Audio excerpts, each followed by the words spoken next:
Hey everyone, and welcome to our deep dive. You know, it's Napoleon Hill's Think and Grow Rich. Oh, yeah, a classic. This book, it's been around forever, right? Yeah. Like it's a staple for anyone looking to kind of, unlock success, especially that financial success. Right. It's almost like you can't talk about success without mentioning Think and Grow Rich. Exactly. So today we're going deeper than just the title.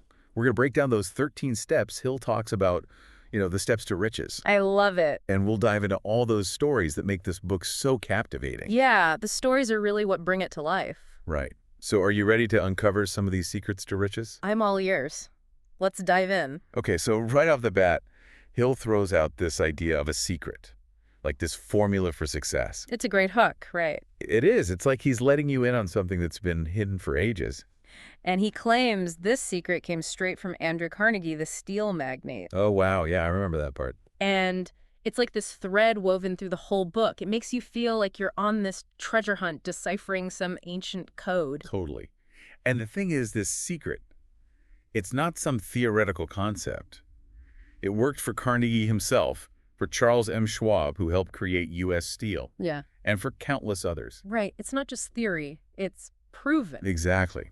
So let's dig into the first step that Hill really emphasizes, burning desire. Okay. This isn't just wanting something. No, it's way more intense. It's about that all-consuming drive that propels you towards your goal. It's like a fire in your belly. Yes.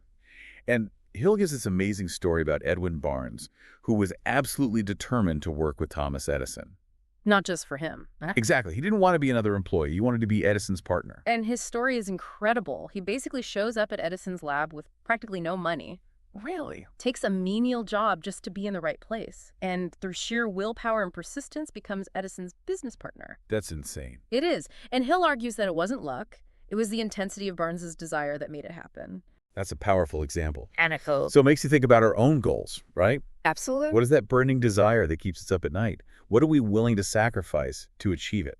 Because Hill argues that without this level of desire, achieving any significant success, especially financial success, is near impossible. It's like that fuel that drives us forward. Yeah. You need that fire. You really do. Okay, so we've got that burning desire, right? That fire in the belly. Yeah, that's the fuel. But what's next? Like, how do we take that desire and turn it into something tangible? Well, Hill's next step is all about faith. Okay, so not necessarily religious faith. Right. Not in the traditional sense. Right. It's more about having this unshakable belief in your vision. Even when maybe everyone around you is like, yeah, right, that'll never happen. Exactly. It's about trusting your gut, believing in yourself and your goals so strongly that it becomes contagious. Like it influences others and helps Yeah. bring those goals to life. Yeah, it's that internal conviction that fuels your actions and starts attracting opportunities. That makes sense. So faith is like the foundation. Then what? Then comes autosuggestion. This is where things get really interesting. Okay, what is autosuggestion exactly? It's this idea that what we repeatedly tell ourselves, whether it's positive or negative, it becomes our reality. Whoa, like we're literally programming our minds for success or failure. That's exactly it. And Hill gives this pretty stark example with the story of Joseph Grant. Oh yeah, the bank official. Right. He actually died by what Hill calls mental suicide through negative self-suggestion. So he basically thought himself to death. It's a powerful example of how our thoughts can shape our reality, even in extreme cases. Wow. So on the flip side, if we're constantly feeding our minds with positive thoughts, Then we're setting ourselves up for success. okay, I'm starting to see the connection here. It's all about taking control of your thoughts, choosing to focus on what you want and drowning out those doubts and fears. Instead of letting that negative self-talk sabotage us. Exactly. You actively feed your mind with positive, empowering beliefs. So it's like building that mental muscle. Exactly. And this sets the stage for acquiring specialized knowledge, which is Hill's next step. Specialized knowledge. Okay, so he's not just talking about general knowledge, right? Right. He debunks the idea that knowing a little bit about everything is the key. So it's about going deep into a specific area. It's about mastering the knowledge that's directly relevant to your goal. He uses Henry Ford as an example. Yeah. Ford had limited schooling, but he became a master of automobile manufacturing. Right, his expertise wasn't in general knowledge, it was in the intricacies of building cars. Exactly. It's about identifying those key skills and knowledge you need to achieve your specific goal and then going all in on mastering them. So don't try to be a jack of all trades. Be a master of one. Exactly. Focus your energy on what truly matters for your success. Okay, so we've got the desire, the faith, the positive self-talk, and the specialized knowledge. What's next? Well, and Hill takes us into the world of imagination. He breaks it down into two types, synthetic and creative. Okay, what's the difference? The synthetic imagination is about combining existing ideas in new ways, kind of like remixing them. Okay, I can see that. While creative imagination is about generating entirely new concepts, like coming up with something truly original. So like thinking outside the box. Exactly. And Hill argues that both types of imagination are crucial for success, especially when you're aiming for riches. He tells this great story about the enchanted kettle. Oh, yeah, that's a good one. It's this seemingly ordinary kettle, but it has a secret formula inside that turns it into a vessel of wealth for the owner. But it wasn't the kettle itself that was valuable. It was the idea behind it. Right, the spark of imagination that unlocked its potential. And this story really highlights the importance of not being limited by what already exists. Right. The greatest achievers are masters of their imagination. They can visualize possibilities and come up with innovative solutions. So it's not enough to just have the knowledge, you have to apply it imaginatively. Exactly. You have to think outside the box, challenge the status quo, and see things from a different perspective. Okay, so we've got the brilliant ideas, now what? Well, Hill emphasizes that even the most brilliant ideas need organized planning to become a reality. So you can't just have a great idea and expect it to magically happen. No, you need a structured plan to turn that vision into tangible results. He uses the story of Dr. Gonzalez to illustrate this. Oh yeah, the one who needed $1 million to fund his dream college. Right. He had the vision, but he didn't have the money. So he gives this powerful sermon titled, "What I Would Do If I Had $1 Million." And in the sermon, he lays out this detailed plan for how he'd use the money. And it's so well thought out and so passionately delivered that it resonates with a wealthy member of the congregation. And that person ends up giving him the $1 million. Exactly. It showcases the power of transforming a vision into a concrete, actionable plan. So it's not just about dreaming big. It's about planning smart. Right. You need both the vision and the roadmap to get there. I love that. Okay, so we've got the plan. Now what? Now it's time for decision. Hill stresses the importance of making choices quickly and definitively. So no more waffling back and forth. Right. Indecision often stems from fear, and it can lead to missed opportunities. He cites historical figures like John Hancock and Samuel Adams as examples. Yeah, their decisiveness was crucial during the American Revolution. So it's about trusting your gut, gathering the necessary information, and then taking action. Even if it feels scary. Because indecision keeps us stuck. Exactly. It's a form of paralysis that prevents us from seizing opportunities and moving forward. Okay, so decision is key. And what about persistence? Persistence. Hill considers this the most crucial quality for overcoming obstacles and achieving lasting success. He tells that story of Darby Wright, the one who gave up on his mining venture just 3 feet from gold. Oh, yeah. That's a heartbreaker. It is. He learned the hard way that quitting too soon can have devastating consequences. And he carries that lesson into his insurance sales career, where his refusal to give up leads to huge success. So it's about not letting setbacks get us down. Exactly. Setbacks are inevitable, but it's our response to them that determines our ultimate outcome. Okay, I'm really starting to see how all these principles are connected. They really build upon each other. And then Hill introduces one of the most powerful concepts in the book, the mastermind. The mastermind. Okay, what is that? It's about harnessing the collective intelligence and energy of a group of like-minded individuals. So it's about collaboration. Exactly. It's about surrounding yourself with people who share your vision and who can support you on your journey.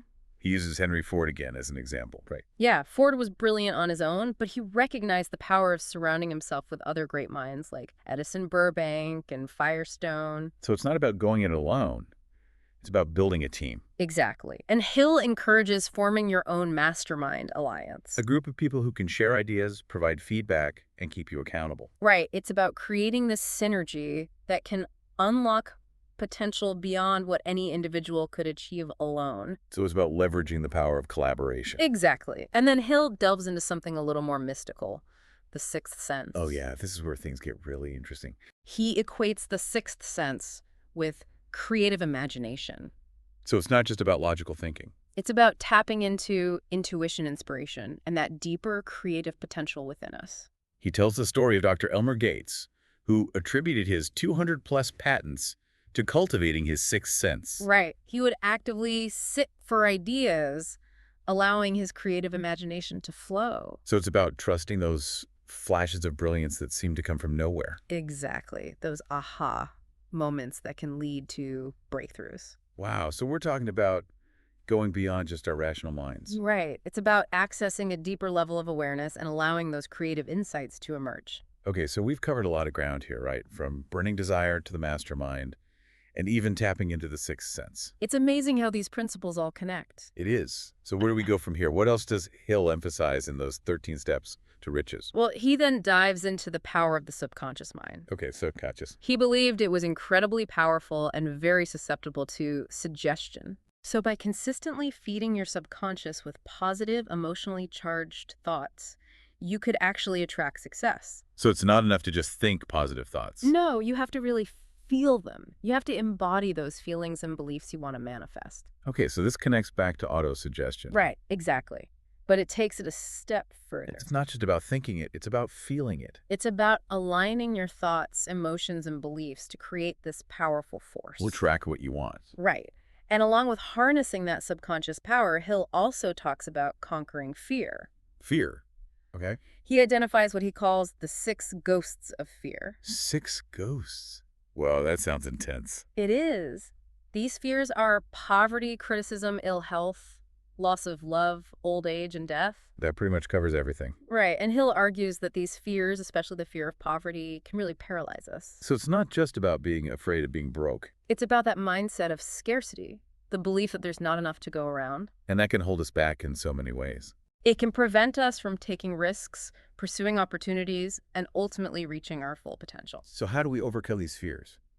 While Hill once again emphasizes decision. Decision-making. You have to make a conscious choice to overcome your fears, to choose courage over cowardice. To take action even when we're afraid. Exactly. Because often fear is just an illusion. It's a mental barrier that we can choose to break through. It's like those 13 steps are this incredible roadmap. I love that analogy. It's guiding us through all those mental and emotional challenges we face on the road to success. It's not a passive process, though. No, it takes effort. It takes self-awareness, a commitment to personal growth. And I think what makes Think and Grow Rich so powerful are the stories. Oh, absolutely. Those real-life examples of people who applied these principles and achieved incredible things. Like Barnes and his relentless pursuit of working with Edison. Schwab with his unwavering faith in creating U.S. steel. And Ford with his revolutionary vision for the automobile. They're not just motivational stories. They proved that these principles actually work. They show us that success isn't reserved for a select few. It's attainable for anyone who's willing to put in the effort, develop the right mindset, and never give up on their dreams. And it's important to remember that Hill wasn't just advocating for financial success. No, he was talking about a life of purpose. Of meaning and fulfillment. He believed these principles could apply to any goal. Right. Not just accumulating wealth. So as we wrap up our deep dive into Think and Grow Rich, I think the key question is, what is that burning desire that truly lights you up? what are you willing to do to make it a reality? Do you have the faith, the persistence, the unwavering belief in yourself to achieve your dreams? Now that you've explored the wisdom in Think and Grow Rich, what action will you take? How will you unlock your potential and create the life you desire? That's the challenge Hill leaves us with. It's a call to action. To transform this knowledge into real results. Thanks for joining us on this deep dive. I hope you found it insightful. Inspiring. As we did. And remember, the power to achieve your dreams lies within you. Keep those minds sharp. Those desires burning. And those actions bold. Until next time.